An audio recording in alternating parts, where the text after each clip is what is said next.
You'll know when you have a wild woman. She'll practice her craft without boundaries. She is truly autonomous.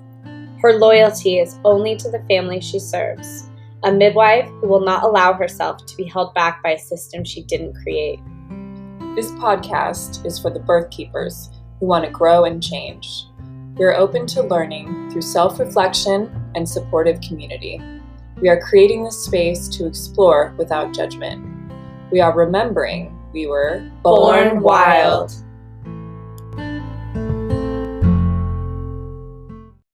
Hello, everyone. Welcome back to the Born Wild podcast. It's just me today, Sophia, and I have with me Amana, and I'm really excited to hear about her journey. She has some stories of loss she wants to share, and she's also a radical birth keeper. So hi, Amana, and can you just start at whatever the beginning is for you on your journey into motherhood and birth work, and maybe introduce yourself and your family. Yeah, hello. Thank you for having me. My name is Amana Mayfield Faulkner, and I live in Spokane, Washington, and I have two living children. Odin, who is almost 5, and Charlo is 1.5. And I live with my husband and our kids and our 2 dogs. And yeah, I always knew I wanted to be a mom.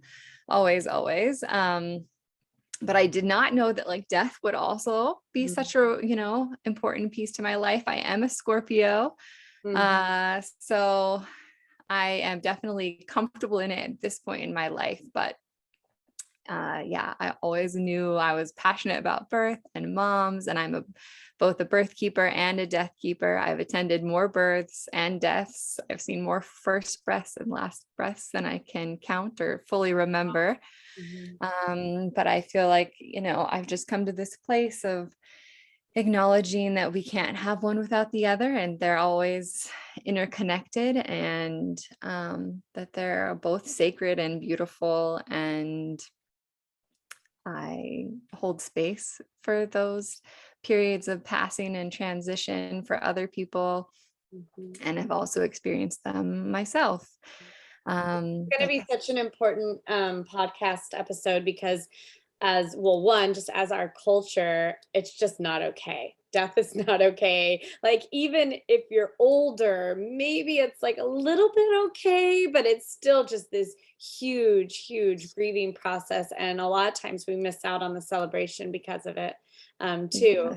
But so I'm really excited to hear about your stories. And a lot of people, that is the last thing they want to think about when they're pregnant is the idea of death, and in, the system, we do everything in our power to prevent this, and so, I'm really excited to hear about you and your journey.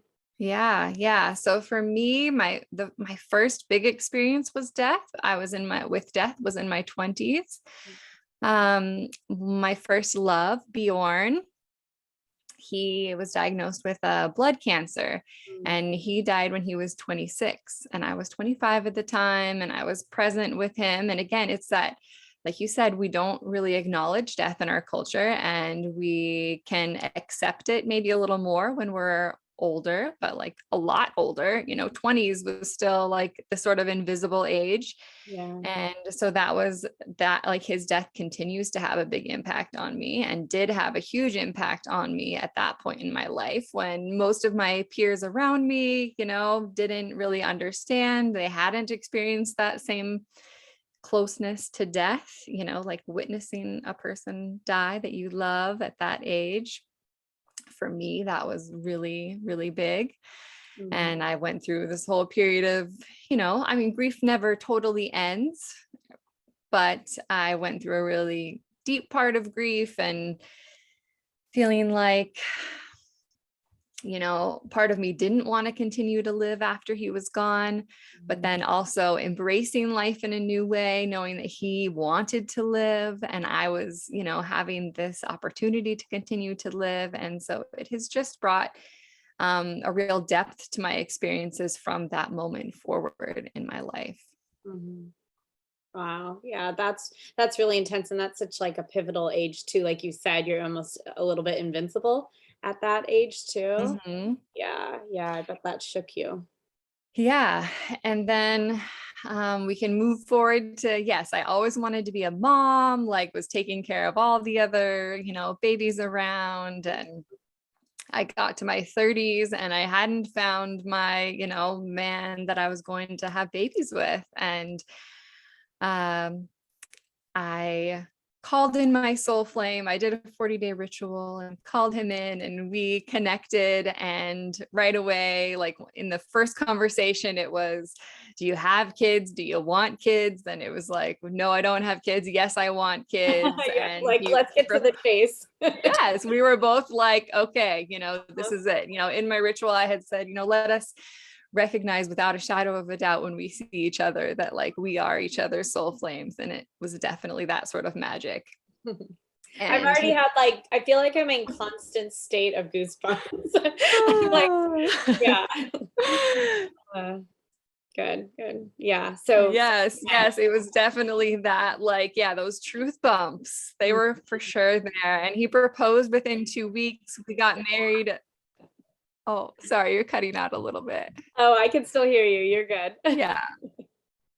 Okay, yeah, he proposed within 2 weeks and we were planning a wedding and we were open to conception. And the first time making love, being open to conception, we were at the riverside in the moonlight. And, we didn't conceive that time, but we just continued to be open to calling in our soul babies. And then I did get pregnant and I was so excited. I had been attending births for several years at that point and had witnessed many women transition from maiden into motherhood. So how And did you initially get into birth work? yeah, so initially I was going to nursing school in a place called Wenatchee, Washington. And it was a smaller town. And when I first moved there, drove on one of the main drags and saw that there was a midwifery like clinic house place. And I was like, ooh, I want to like connect with them and see if I can assist in some way. And then it turned out one of the girls in my class, she was a midwife's assistant and she said they needed more people. And I was like, oh, I want to do that. So I got in contact with them and did the training to do that and started attending births, and they did birth center and home births. Cool, cool. So how long did you do that before you became pregnant? Maybe 4 years. Okay. Yeah. Yeah. And so I was pregnant and so excited for this process. I'd wanted to be pregnant. I knew so much, like definitely like birth nut, like knew more than the average person about birth and physiology and all the things. And then I started bleeding at around 6 weeks and had an early birth. And I was just like so sad. Even at 6 weeks, I was super attached to this little wombling, and, being a mother was something I wanted to do my whole life. And so to have this be my first experience kind of like brought in this doubt and self-blame that I had for, it continues on in my motherhood journey. But I got through that experience honoring that baby, and then also just like, okay, like welcoming in the next spirit baby, whether it was that spirit returning or a new spirit. And then we did conceive again. And yeah, my husband and I created a little altar together and would sit there and really spoke to our babies and asked them to enter into our lives. And I did conceive again. And I was so happy and just, spoke to that baby, like, please stay, please, like, live. And that pregnancy did continue. I had really difficult nausea and vomiting in that pregnancy, which was super rough. I found a midwife that I connected with, a single practice midwife, and started seeing her. And I had I chose not to do any ultrasounds, and that pregnancy continued with the nausea and continued to be hard, but I continued to persist and just, think about my living baby and excited for that motherhood part. And then when I was 6 months along, had some right-sided pain, and I wasn't sure what it was. When you're pregnant, I thought maybe it was like round ligament pain, the way people speak about round ligament pain. But then I started having blood in my urine. So I decided to seek medical care, and it turned out I had a blocked right ureter, which is like the tube from your kidney to your bladder. And I had also spoken to this womb lead and said, like, if you need an ultrasound, let me know, kind of a thing. And after I had been hospitalized and had a stent placed and that whole experience, then I decided to have an ultrasound. And so then I went to have that ultrasound, and the tech didn't really say anything. I'd never had an ultrasound before, so I wasn't sure with that experience what was normal and what wasn't. Now I would maybe understand that the way she navigated it wasn't normal. But the doctor came back into the room and told us that our baby did not have kidneys and would not survive outside of my womb. So here I am feeling this baby inside of me, moving, growing, and to then learn that they wouldn't live. I wouldn't get to mother this baby outside of my womb. So that was a very, it was a dark night of the soul. I wailed and made sounds that I have never, not in the office. I was like, okay, I need to get home. And then I had this huge breakdown and like blaming my husband, like all the like everything fell apart in my mind. And I was like, oh, like I thought Bjorn's death was like my huge death in life. And now and I've wanted to be a mother my whole life. And now this is happening. And had those sorts of thoughts and feelings, and like, is it my fault? And what did I do? And all these things. And and there's this feeling too of once you get past the first trimester that you're like in the clear, yeah, but that's just not true. And so, they offered that I could induce labor at that point in time, but for me, the choice was clear that I was gonna embrace this baby and create experiences with them and love them, in honor this womb time that this baby had. And that night that we found out, we didn't know if it was a boy or a girl, but we chose the name Hartley for this baby either way. And we had planned on waiting till baby was born to name them, but we decided that it felt good to have a name. So we started calling this baby Hartley, and continued on and made real conscious memories for ourselves and with family. And oh, that's so intense, that news. Yeah. And you were 6 months along, you said? And so she had a condition called bilateral renal agenesis, which is not having either kidney, which also means their lungs don't develop. And I continued to plan a home birth, and she was also breech. And so I did birth her after a long labor at home,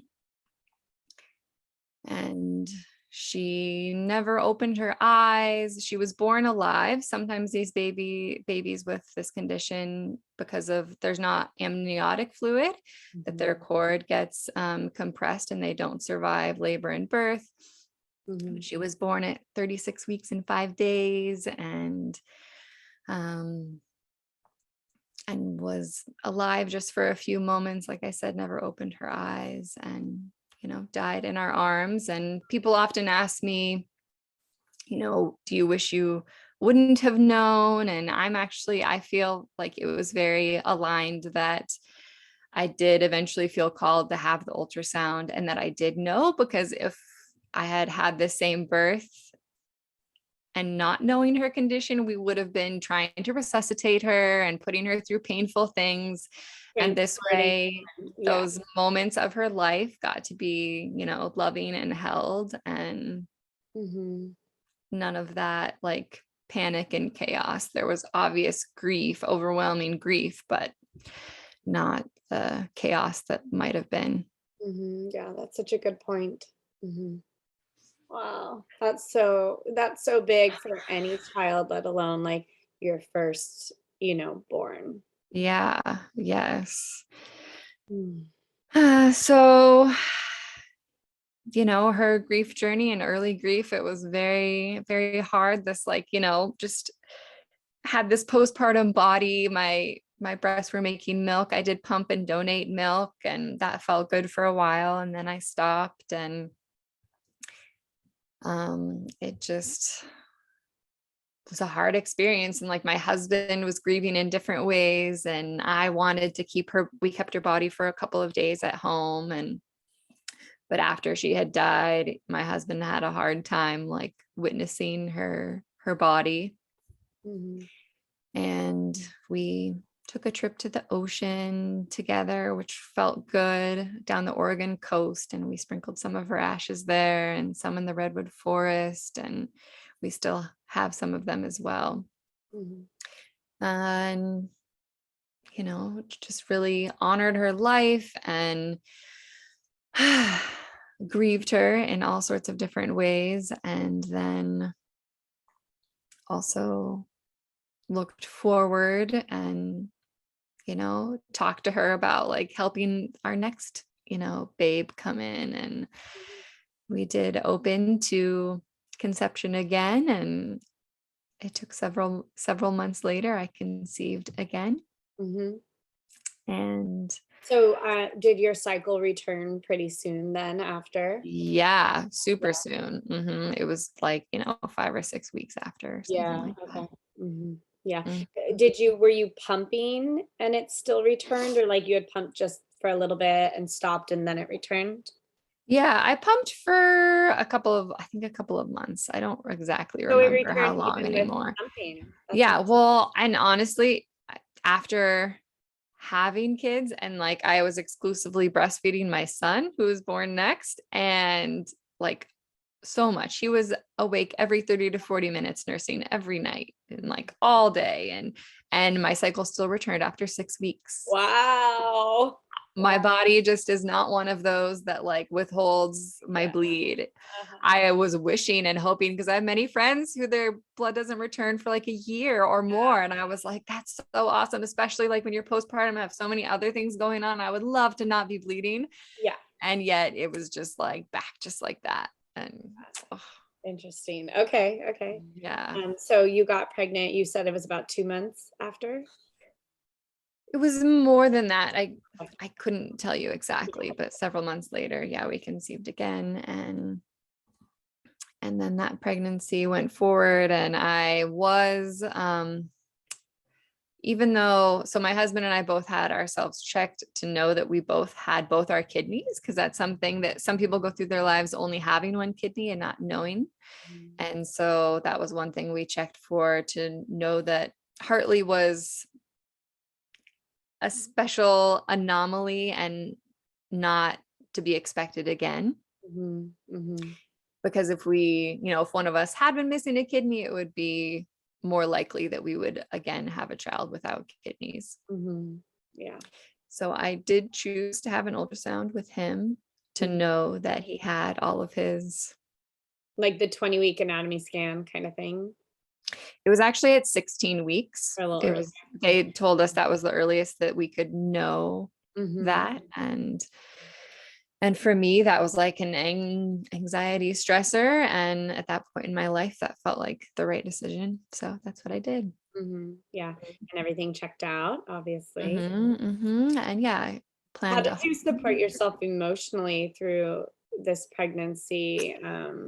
Did you have any like outside resources you were utilizing, or yeah. I mean, I have a beautiful group of women that support me in my life, sisters, not all blood sisters, but sisters, cosmic sisters. And I had a counselor that I was seeing that was helpful as well. She had experienced a loss of her 2-year-old who had like SIDS is like all they could name it, like an unknown. Mhm. death. And so to have her as my person to talk to felt really aligned and really helped me to like see her further along in her grief and loss journey, to know that, there is, you can be, happy and still remember, and love others and still love and remember your children before. Yeah. Okay. Mm-hmm. Okay, so 16 weeks, you get the thumbs up, everything looks good. Yes. And yet I still hold the deep knowing, because at this point I had, been in groups of other moms who had their babies die as well. And some, were perfectly healthy, had all the anatomy, and, at 38 weeks or 40 weeks or whatnot, baby dies, and there is no knowing of why. And, sometimes there is, but there's no preventing it. And so even though he had all his parts, I also held the knowing that it actually doesn't mean he's going to live. And I didn't know he was a boy either.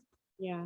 But yeah. At this point, when you think of that there's no way of knowing, are you feeling kind of like numb in a sense, where you're like you're having trouble connecting to the pregnancy because babies can die at any time kind of thing? Or are you able to be beyond that and really enjoy the pregnancy and bond with your baby? How is that for you? I definitely still felt bonded and connected in some ways, but I think that there was also that part of me that probably withheld, like you're saying, like the fear of the unknowing and not knowing was there. Yeah. Okay. So how was the rest of the pregnancy for you? Yeah, his pregnancy was easier than Hartley's was. I wasn't vomiting all the time, and that was helpful. And I felt good throughout, and planned a home birth again. And same midwife? I started with the same midwife, and then I changed that midwife. She's still a dear friend of mine, but she was going through some personal stuff in her own life at the time, and the energy match just wasn't there. And so I shifted to a different midwife. The first midwife, is that the one you worked with when you were a birth keeper for 4 years? No, but I have attended births with her since. Oh, okay. But I was living in a different, the births I was attending before were in Wenatchee, and now I was in Spokane when I was giving birth. So yeah. Okay. Yeah, I have attended births with her now, but at the time I hadn't. Okay. All right. So switched to a different midwife who was a better fit.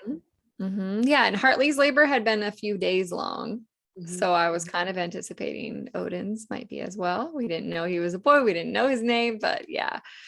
And so I did go into labor the day after his due date, the day after he was 40 weeks, early in the morning, and contractions, moved right along. They were gentle. And then when my husband woke up, they intensified, and the labor went really quick, and I could not, like Hartley's labor, the contractions built slowly, and I felt sort of like in a rhythm with them. Whereas as soon as my husband came out of the room, the contractions like went to this next level of intensity. And just like from that point forward, I didn't find a groove. And yet then I was like, my water broke, and like I got in the shower trying to see, will this help? And that wasn't helping. I drew a bath, and my husband called the midwife, and I didn't feel like I wanted her to, I thought it would last longer. I thought it would be longer. But it wasn't. And luckily my husband did call her back again and say, yeah, you probably should come. And she was like, I was already packing my stuff, because probably she could hear me in the background. Yeah. And because my contractions weren't consistent, like, I know you're a midwife, so the little like sheet that is typically given is, if they're 3 to 5 minutes apart and lasting a minute long and increasing in intensity over an hour, and they weren't. they were strong. My rebuttal is, or if you need me to come. Yeah. You know? Yeah. Yes. So, like my water breaks and there's a little bit of blood. My husband is like, there's blood. And I'm like, it's okay. It's okay. He was, at first trying to fill up the birthing pool. And I was like, no, just come back here. And I just was in our normal bath and was there. And I could feel that I was starting to have the urge to push and starting to push. And the midwife walked in and he was born 7 minutes later. Oh. So how long was your labor? About 6 hours. Mm-hmm. Mm-hmm. Yeah. Mm-hmm. And yeah, there he was. And the one thing I'd spoken to this baby was like, please breathe right away. Like, please just breathe and scream right away. Give me that reassurance. Yeah. And and he came out with his hand over his eye, which oftentimes people say this slows down labor and things, but for him, it wasn't. It was probably why the contractions were inconsistent. Mm-hmm. But he came out anyway, and he was breathing and he was crying, and he had a short cord, which I feel like there's some something there. Like, he had a shorter cord, and he's definitely more like that type of kid and more close, Like whereas my daughter who came next had a little longer cord and she's a little more independent. So I feel like there's a connection there. But yeah, he was so sad, and I was thinking that this baby was going to be a girl, so I was surprised that he was a boy. And yeah, but just so grateful that he was alive and breathing. And yeah, what a relief. Yeah. mm-hmm. Yeah. I meant to ask and forgot to, what about your husband in terms of grieving? Did he reach for outside resources? Or do you know ways he supported himself? Because I'm sure that's a whole separate experience. He didn't get the chance to feel Hartley moving around inside him, and his only moments with her were very short, because then you said he was kind of distant from her body. So Mm-hmm. how was that, and the pregnancy after that for him? If you know. Yeah. I mean, it was hard for him because he doesn't have that same connection. Like you're saying, he didn't feel the same connection that I did to Hartley. Yeah. He still mourned and cried and, speaks of her, Mhm. but the depth of grief wasn't the same for him. Yeah. And continues not to be exactly the same for him. And there were times where we didn't align, and he didn't understand why I needed to have pictures up and remember in certain ways that were nurturing and needed for me. Some of those ways were triggering for him to see her photo on the wall, that would take him to a deep, dark place. Whereas for me, it was helpful. Mm-hmm. So yeah, we definitely have your went through some challenges there. And yeah, he had his own process and spoke to his, own friends, and needed his space to also express what he was going through, which was different than what I was going through. And we hadn't known each other that long either. So needing to trying to support each other. And he didn't really know how to support me in that moment either. And it was just a new experience for us both, but we each did the best that we could, and, stayed connected through it. Did you always feel not that you were solid in your relationship, but you did your processing, he did his? Did you ever feel the need to do work together, to stay together? Yeah, because I can picture when a relationship doesn't have this solid footing, that can feel really unstable. Yeah, because we hadn't been through anything, I mean, losing a child is probably the biggest thing you can go through, but not even smaller things we hadn't experienced supporting each other through. So it was you hadn't walked through IKEA together, yeah. Traveled abroad. Yeah. And yes, we did have our separate things and then also together. And then, now these over 6 years later, it's a whole new path that we walk. And, as a couple, and we're out in our community, and, when other people are experiencing loss and grief, and that we can share our stories, which then help other people. Yeah. And in our own ways. Okay. Okay, so your son is born. Do you remember anything about your placenta and how was nursing and how was the fourth trimester for you? Yeah, placenta was born easily while I was still in the bath. Mhm. And he was a fabulous nurser, loved to be latched, like was the kid who wanted to be latched all night long, which, at the time that felt pretty good to me most of the time, other than the exhaustion that Yeah. like came into play. But Good. Yeah, yeah. good. And Mhm. then I'm guessing like you said, you started bleeding right away. Yeah, I was like so bummed, so bummed. Yes, I did. And I was like, people are like, are you nursing? I'm like, yes, like he's freaking like nursing all night long, all day. Like he's latched all the time. Uh-huh. Wow. But yeah, the blood returned. So, Yeah. Okay. mhm. So then I'm guessing you got pregnant again. And yes, when he was just about a year old, I um, was pregnant again. So since your cycle returned, was it regular enough for you to do like fertility awareness, or were you like actively trying not to get pregnant because you still had this tiny baby, or were you just open to whatever? Yes. So the cycle was pretty regular. And I do, I note my signs of fertility and things like that. I wasn't taking my temperature and things like that, but we were aware and like using withdrawal or not having sex during the window in which I was fertile Mhm. or thought I was fertile. Mhm. And then this other little wombling kind of, snuck in. Mhm. And her due date was my birthday, Oh, November 20th, which felt like super aligned. I was just like, and I was a baby conceived on birth control. So oh. I was like, oh, this little spirit is like just like me. And, babies due on my birthday. And I was, I had been hoping for a girl, and I decided to do the maternal blood test and found out that this baby was a girl. Uh-huh. But then I started bleeding at 11 weeks and had an early birth with her. Um, I don't feel like we have time to go fully into her story, but yeah.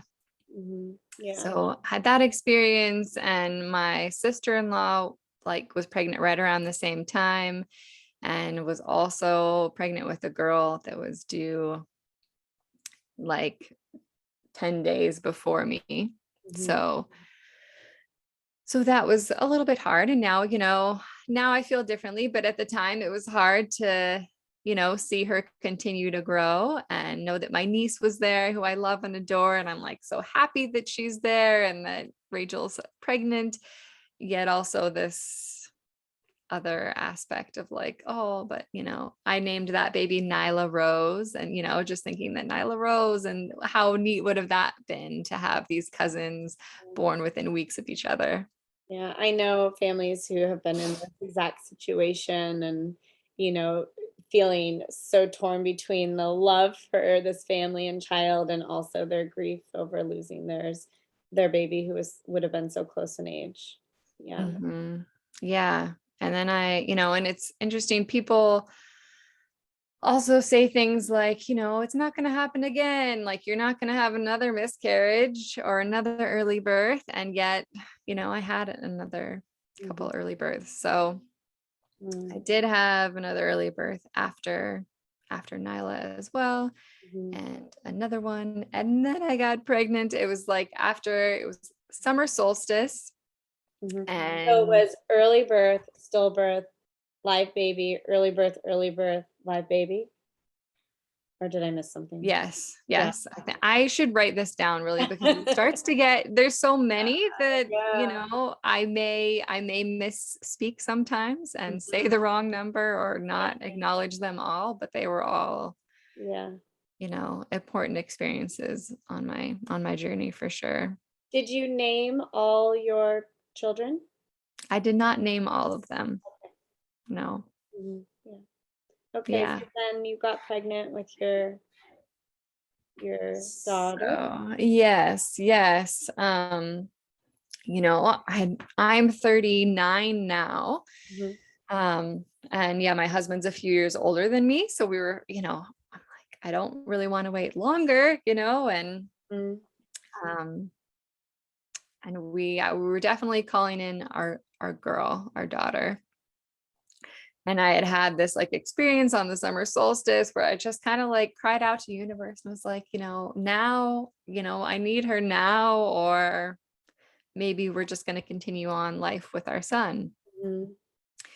And then lo and behold, she, entered my womb, and I was pregnant and was very happy to be. And yeah, she was due at the end of March. And her pregnancy, again, I was really, really nauseous, vomiting, like even worse than with Hartley, and like got IV fluid. Oh, I'm a registered nurse. I gave myself IV fluids. mhm.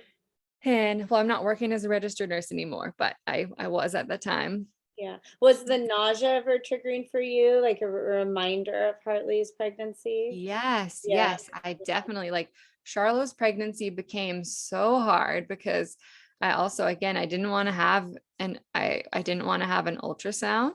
I Mhm. did do the blood test because when my son was born and I was expecting a daughter, I did have this period of like grieving. And with that, like, even Mhm. though I love him and I'm so glad he's here, but there was this expectation of a daughter. Yeah. And Mhm. so with the loss of the daughter prior, I think, sometimes people, I felt that way anyway.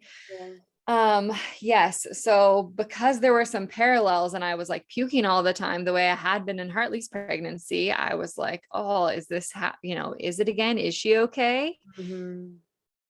But there was something in me that felt like she was. Yeah, because I was curious how you could have a similar experience and even worse and still not do the ultrasound, or if you were like, "Oh my gosh, I have to know, what if, what if?" Yeah, that I must think have for been hard. me, it did help that she was knowing that she was a girl, because then that made me feel that, I've known other women that with like female babies to male babies, their pregnancies are different like that, with nausea and vomiting with their girls, but not with their boys. So I was Mhm. like, okay, well then, maybe that's just a thing for me. And when I'm carrying a female in my womb, that I have You feel sick. this hormone levels that I'm like vomiting everywhere. But yeah, it was really bad, like so bad that my husband even wrote little like notes on the back of the toilet seat, like love notes, Oh. because I was there so often, got me like a knee board to put in front of Oh like my gosh. in front of Yeah. the toilet seat. You're like, "This is love. These are the little things that count." Yeah. Mhm. You don't need big grand gestures, just like the something that shows you're thinking of me and care about me. Yeah. That's Yes, so sweet. yes. So her pregnancy continued on, and I had reached out to the midwife who was there for Hartley's birth. Mhm. Um, but in my mind, I still thought that I would probably have a free birth with her, or wild birth, or whatever phrase. I Mhm. know that there are different like definitions, but Yeah, how did you hear about, free birth, and when did I that come into your it wasn't until after I birthed Odin that came into my awareness, which again is like so wild. Like I've been a birth nut for so long, and yet I Mm. didn't even recognize that was like an option or a That possibility. was same for me, yeah. It wasn't until after both my children were born that I even Mhm, learned about it and went, "Oh, of course, duh." mhm. And reflecting on our son's birth, my husband and I would talk about how, well, and for me, like I felt like I was, because I had expected her there, I was sort of like nervous, or I wanted her to be there because I had expected her to be at the birth. And when like she was there so close to the end, I didn't really need her there. And also just like, if I hadn't had that kind of like worry in my mind about it, then maybe if Mhm. I just had planned to do it on my own, then I wouldn't have been. You coulda just sunk into it and been Yes. present. Yes. And not had that kind of anxiety. Mhm.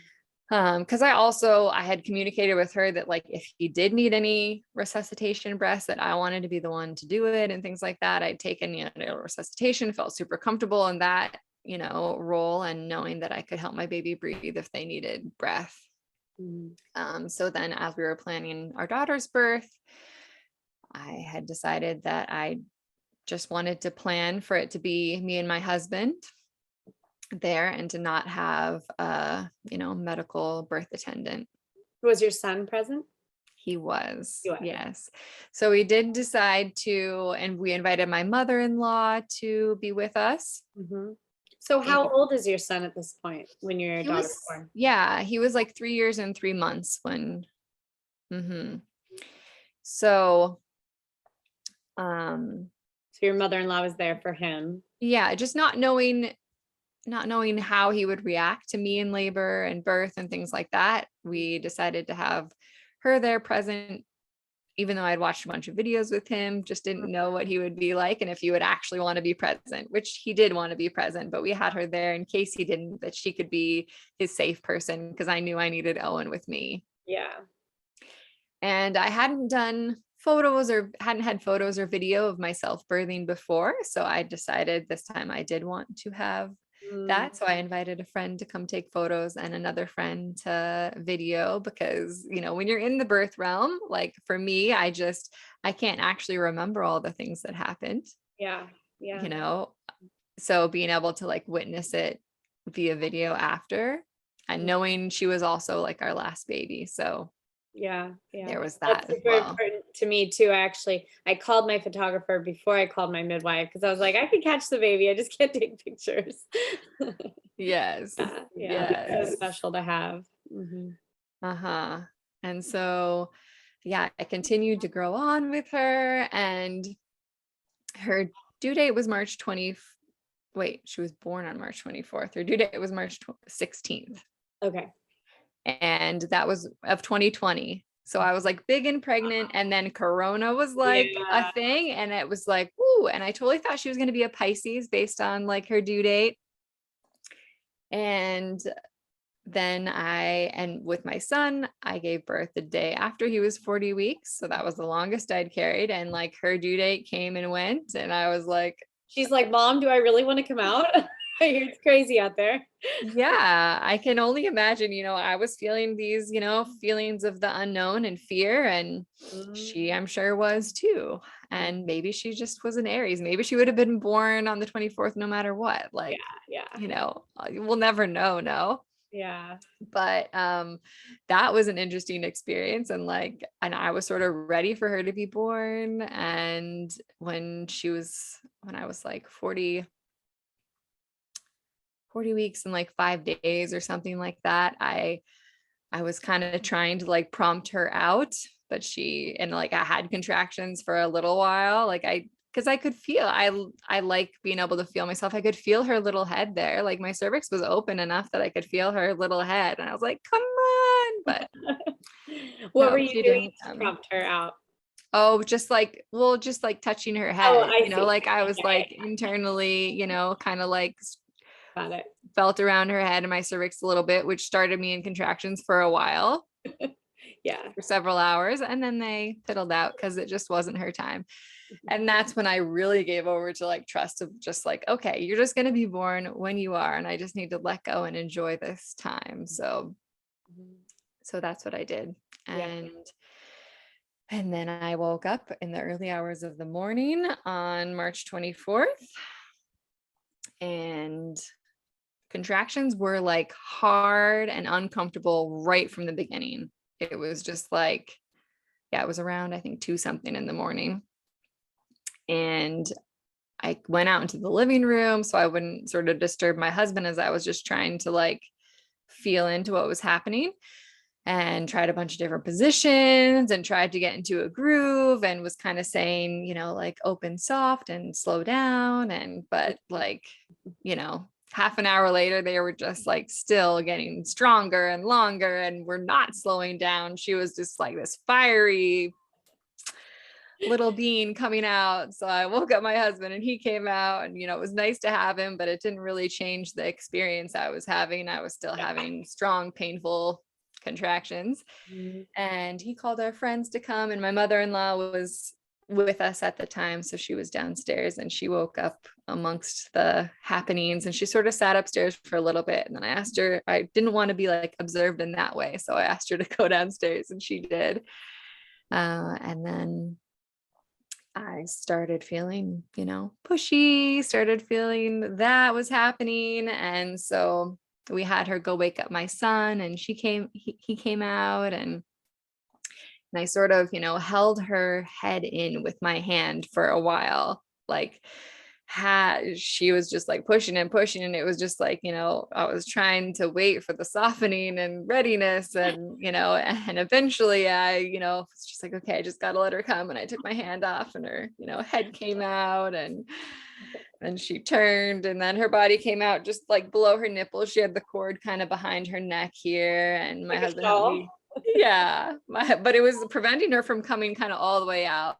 My husband sort of helped me hold her up a little bit, and I was able to loop the cord over her head, and she was birthed the rest of her way, and was, bright and vocal and alive. And, we just sat there and cried and loved on her. And Wow. yes. What did your son think of the experience? How was he during that? Yeah. I mean, I didn't have much awareness. My like knowing of what he was like is mostly through like the photos and The video, but videos, yeah. he was like right there. And like he was like right there when she was about to be born, and my husband kind of asked him to back up a little bit.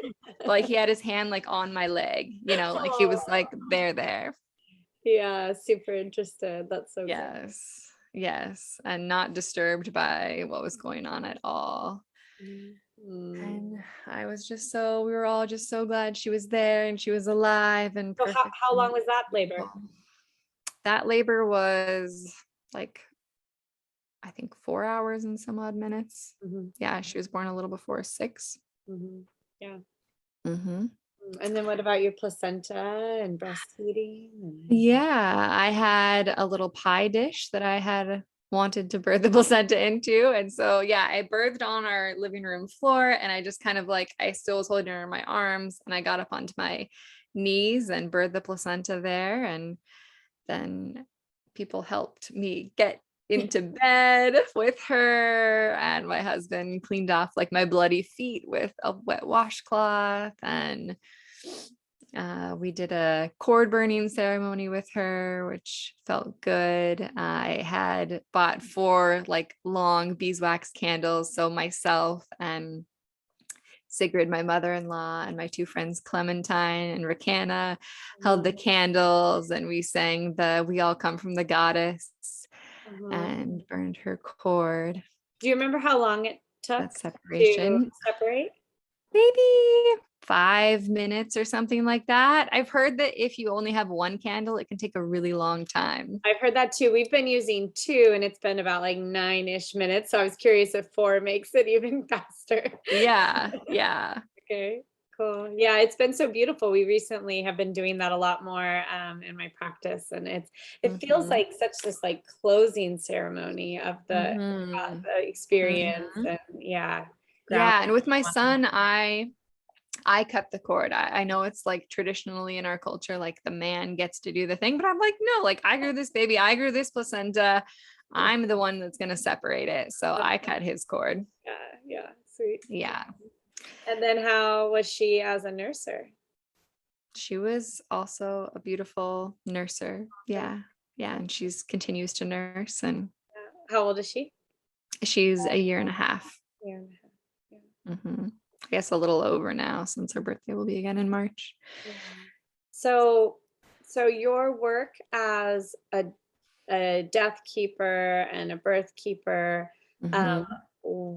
when have you found time to sprinkle in that kind of work? And for anyone listening who is a birth keeper or is interested in death work, or a parent who has lost, or a parent who is just pregnant, and this maybe is opening up their mind to considering that, which Mhm. might be really hard to hear. Just any advice or anything you want to share about your experience around supporting families and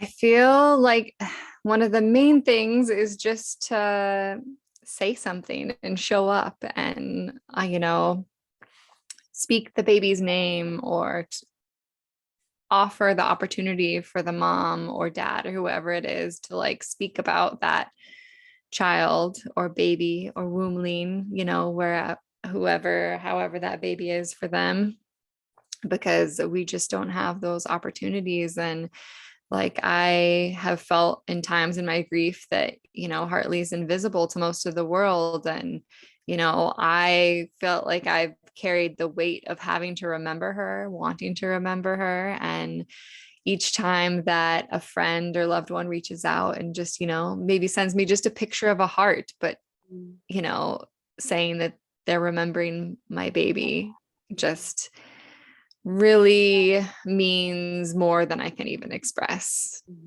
Mm-hmm. Are anniversaries important for others to remember? Like maybe her birthday and people reaching out on that day or the day you found out, like do those days still stick with you? And They do at this point in my path. mm-hmm. It does feel good when other people remember as well. Yeah. Mm-hmm. Would you say the same for your early pregnancy releases? I wouldn't say as much. Nyla, I feel a little more connected to since her, due date was my birthday. And I think of her a little bit more. I carried her longer than some of my other early births.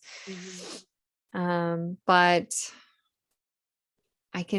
but they've been different at different points in my journey. Like, the remembering feels different at different phases. And when that first 6 weeks pregnancy was the only pregnancy I had experienced, that one was really important to me, and not to say that that pregnancy isn't important now, but it's within a different context in my whole mothering path at this point.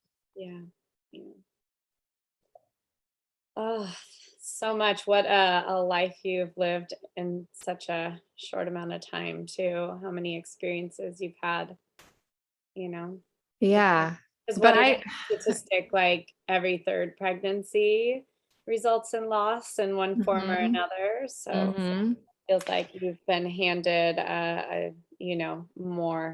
more than your fair share. Yeah. I mean, there's been moments where I felt that way and been angry at the universe about it. And then at this point in my life, I see it as, these experiences that have enriched my life and helped me to like view my own children, my living children in this different way that I wouldn't have that same depth or cherishing. So like appreciation for life. Yeah. Yeah. Mhm. And also the ways that these experiences have also connected me with some really beautiful, amazing women and people in my life that through friendships or women that I'm supporting that have, are in the depths of these experiences, and that I can look at them and say, like, I know what that's like. And I'm so sorry that this is what you're going through. And, try and be a light for them to know that they too can move through it and continue to remember and love and mother their babies that are in the spirit realm, that I never will stop mothering my babies that are not with me, that I continue to mother them, and so can they. Mhm. Oh, well, thank you so much for sharing all your journeys. If there are people listening who want to get in touch with you, for one reason or another, how can they reach out to you? Yeah, I have a website. It's www.earthingnova.love. I can send you the link if that's helpful. Yeah. Yeah, on there I have sistership services for women on their journey from maiden into motherhood. I do virtual services and in person for people who are local, and also grief supportive services and pregnancy after loss. Mhm. And I have a podcast called The Heart of the Soul that they can listen to some of my stories and other people's stories as well. So is that stories of loss? your podcast? The Heart of the Soul. It's breathing life back into storytelling, stories of birth, life, and death. Oh, great. So really like encompassing it all. Beautiful. Well, thank you again for joining me and for sharing your stories. Yes, thank you for having me.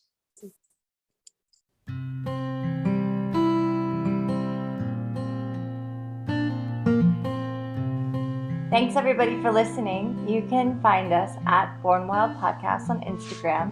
For inquiries or feedback, you can email us at bornwildpodcast@gmail.com.